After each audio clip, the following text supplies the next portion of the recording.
Good morning, students. Myself Swati Waghela from CVM Higher Secondary Education Complex, TV Patel High School. Till now I have taken your 3 lectures, and तीनों lectures में we did BA subject, that is Organization of Commerce. हमने commerce के बारे में, management के बारे में पढ़ा है last 3 lectures में. Today I'm starting another subject, that is economics. आज हम इकोनॉमिक्स सब्जेक्ट स्टार्ट करेंगे. So first of all, economics आपने 11th स्टैंडर्ड में भी पढ़ा है. What is economics? इकोनॉमिक्स है क्या? Economics is a social science. Social science मतलब related to the society, the study of society and how the behavior of the people of the society, of the individuals, उनका behavior हमारे आसपास के world को कैसे effect करता है. How the behaviour of the people in the society effects the world around अस.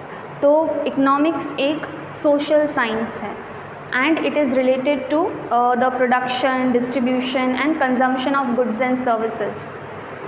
और goods और सर्विसेज को कंज्यूम कौन करता है? सोसाइटी करती है. So economics is a social science related to the society.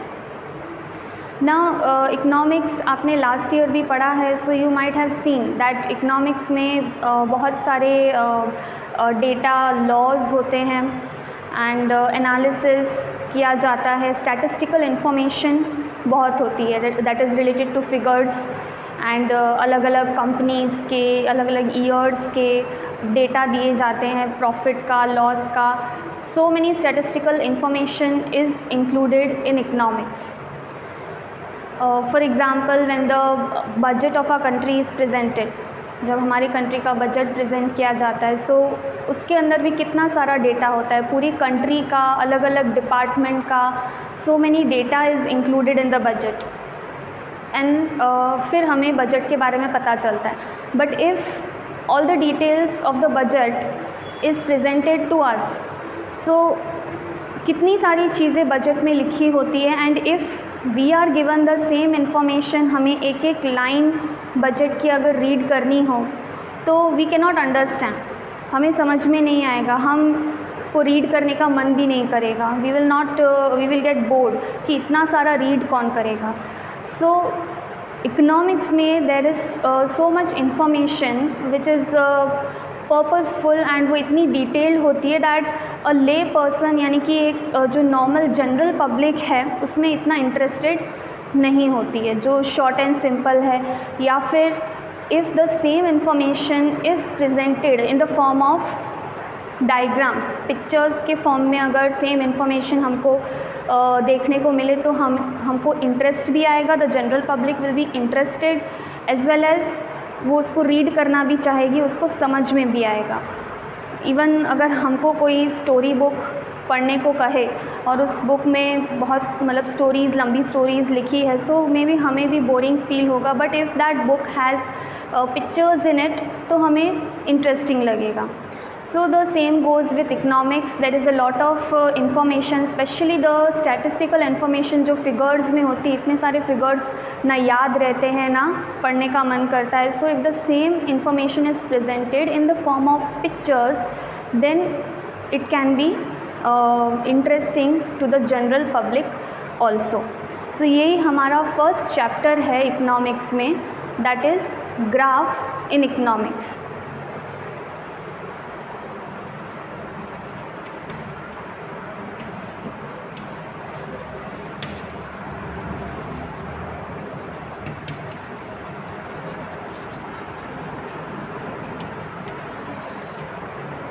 Graph in economics.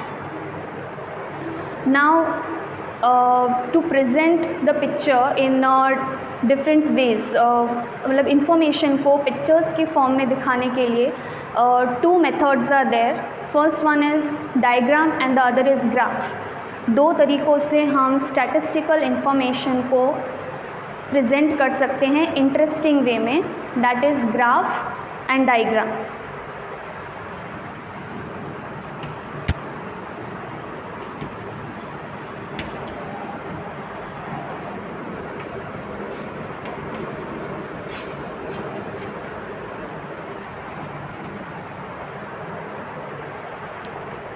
So we will see what is graph and what is diagram, and we will also see what is the difference between graph and diagram. दोनों के बीच में क्या difference है.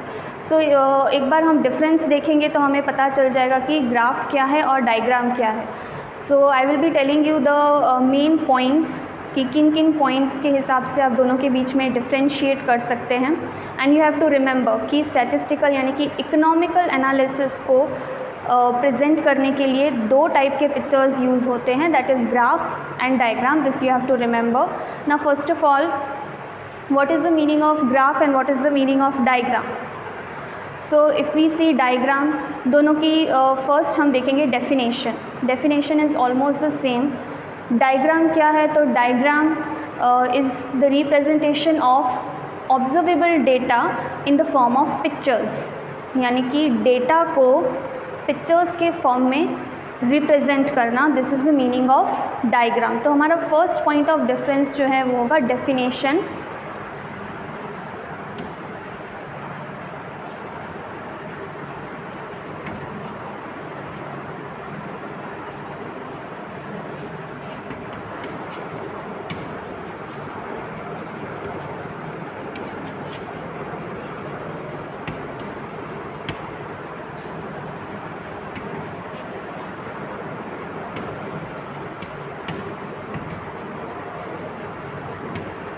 ये definition हो गई. Presenting observable data, जो data हम ऑब्जर्व कर सकते हैं, पढ़ सकते हैं, in the form of pictures. This is the definition. अब ग्राफ की भी डेफिनेशन सेम है, but one point of difference क्या है कि graph is the representing observable data in the form of pictures, but here lines are used to present the data with x axis and y axis. ये आपने stats में पढ़ा होगा, maths में भी पढ़ा होगा पिछले क्लासेस में. ग्राफ्स आपने बनाए होंगे ग्राफ पेपर पे, ग्रीन शीट पे, जहाँ पे आप x axis and y axis बनाते हैं. So this is the difference. दोनों को मीनिंग सेम है, दैट डेटा को पिक्चर्स में प्रेजेंट करना. एंड द डिफरेंस इज़ कि ग्राफ में lines are used with x axis and y axis.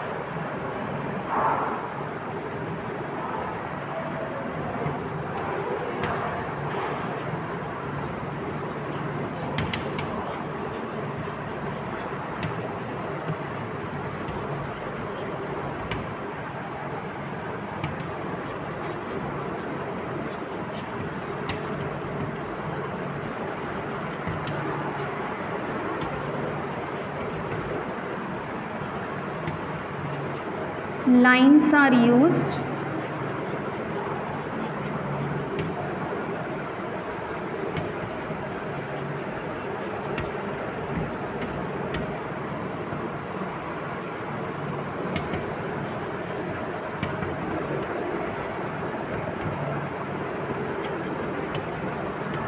with x axis and y axis. ऐसा graph बनता है. ये y एक्सिस होता है, ये x एक्सिस होता है. इस टाइप का ग्राफ आप बनाते हैं. So this is the difference. बाकी almost the definition is same. Then the next point of difference is knowledge of statistics. So for making a diagram या for understanding a diagram, the knowledge, a deep knowledge of statistics is not required. एक term use किया है यहाँ पे, lay person, LAY, lay person. So lay person का मतलब क्या होता है? जनरल पब्लिक, जो जिसके पास उस पर्टिकुलर टॉपिक के लिए ज़्यादा नॉलेज नहीं है. सो ले पर्सन भी आप यूज़ कर सकते हो, या जनरल पब्लिक वर्ड भी you can use. So for diagram you don't need a deep statistical knowledge. आप डायग्राम देख के ही समझ सकते हो कि what it is trying to say. So second point of difference is statistical information.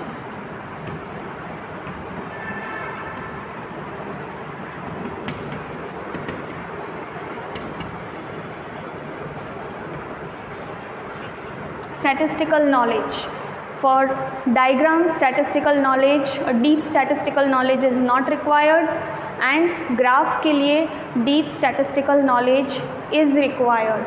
Graph जो है वो कोई भी नॉर्मल पर्सन easily नहीं समझ सकता, उसके लिए statistical knowledge होना ज़रूरी है. So in diagram, statistical knowledge is not required. यहाँ पे ग्राफ में आप क्या लिखोगे, statistical knowledge is required. Then the third point of difference is किस टाइप के डेटा के लिए डायग्राम यूज़ होता है, किस टाइप के डेटा के लिए ग्राफ यूज़ होता है।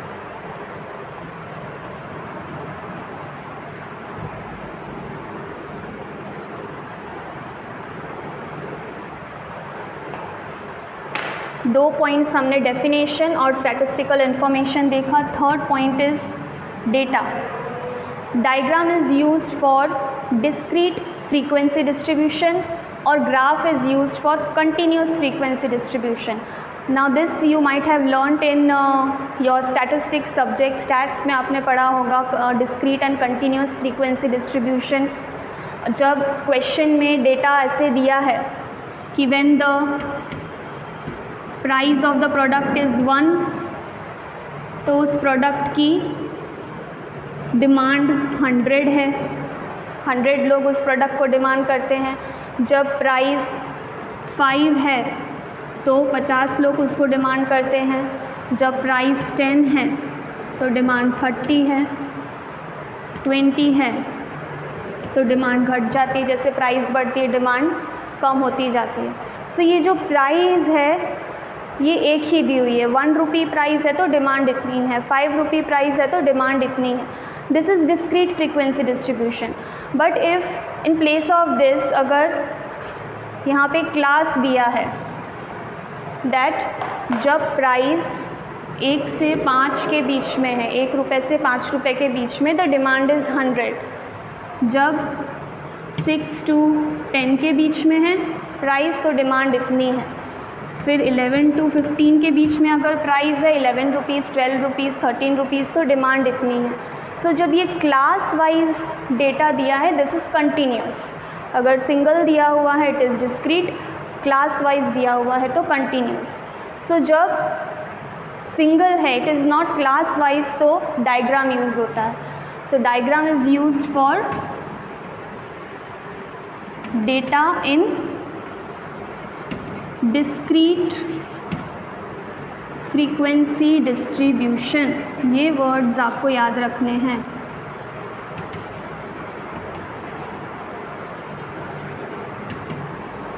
And graph is used for data in continuous frequency distribution.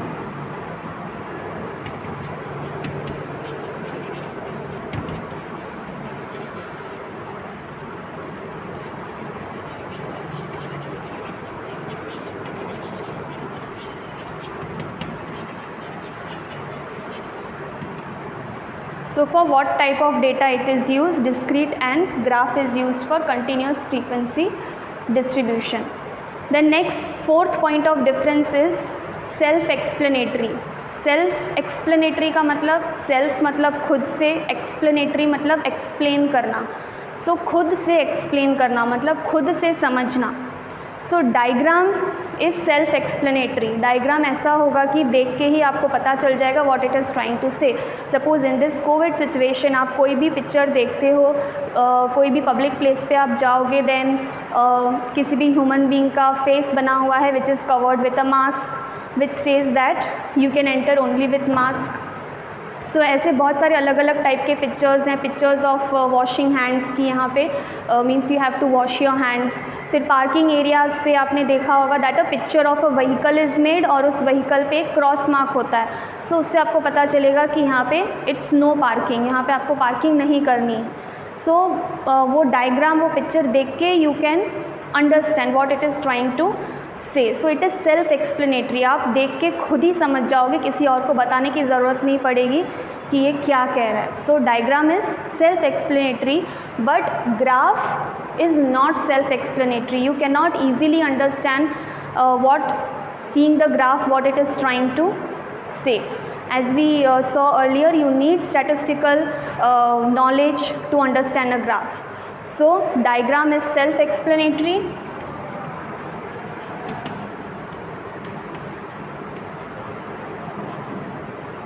but graph is not self explanatory.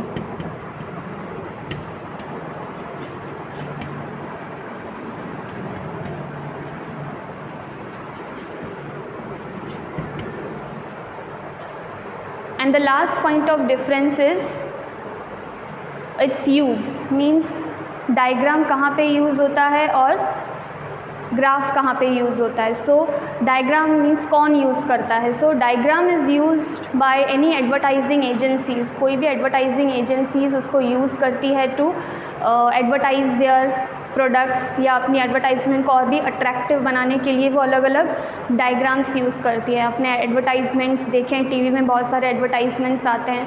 So many types of logos are used over there, so they are diagrams. So diagram is used by advertising agencies. It is used by government, it is used by the social organizations to spread awareness. Covid की awareness spread करने के लिए अलग अलग type के pictures हम अभी भी देखते हैं. So diagram is used by advertising agencies,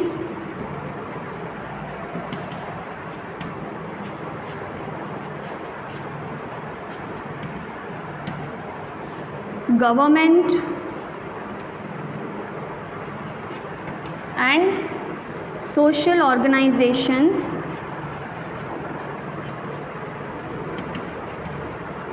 to spread awareness. Okay, and graph कौन यूज़ करता है. graph is used by researchers and educationists so that they can know about the growth को जानने के लिए researchers और educationists जो हैं वो यूज़ करते हैं. it is used by researchers and educationists.